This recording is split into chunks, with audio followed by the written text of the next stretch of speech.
La Cour constitutionnelle des Comores a ordonné samedi la réorganisation de la présidentielle dans 13 localités en raison d'irrégularités constatées lors du scrutin du 10 avril, une décision susceptible de modifier les résultats de l'élection, les cas séparant le vainqueur de son principal rival étant juste de 2000 voix. Les bureaux concernés par ces partiels nous sont largement acquis. Donc nous n'avons aucune inquiétude à faire à propos de ces partiels. La Cour constitutionnelle a ainsi donné partiellement raison à Mohamed Ali Swalihi qui avait dénoncé des irrégularités dans les 15 localités concernées.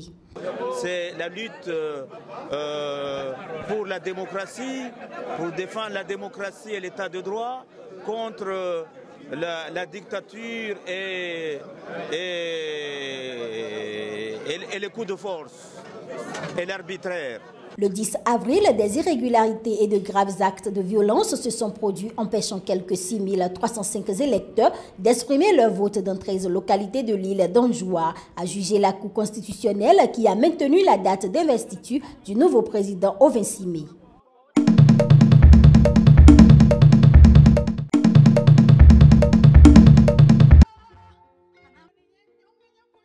La ville de Bamako célèbre la journée internationale du jazz et voit le retour du festival Jazzy Kumben. Plusieurs artistes et groupes musicaux ont pour occasion participé à un grand concert initié par la Fondation Passerelle de la célèbre chanteuse malienne Rokia Traoré.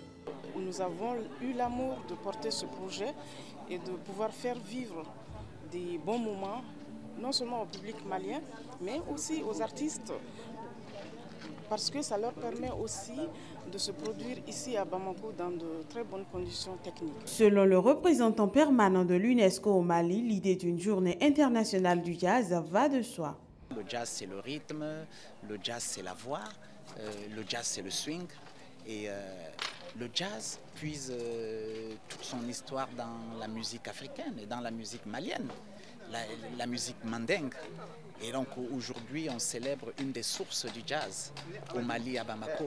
C'est ça la particularité de cet événement ce soir ici. Le jazz a accompagné de nombreux mouvements d'émancipation, aussi bien aux États-Unis qu'en Afrique.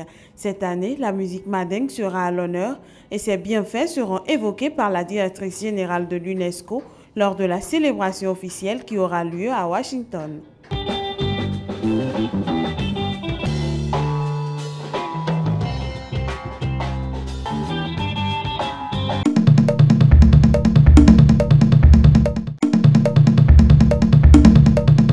En passant de l'analogue au numérique, les habitants de la ville nigériane de Jos pourront désormais recevoir 15 chaînes de télévision locales et internationales au lieu des 5 habituelles, a annoncé le gouvernement nigérien lors du lancement dimanche de son plan de transition numérique qui a déjà créé 400 postes à Jos.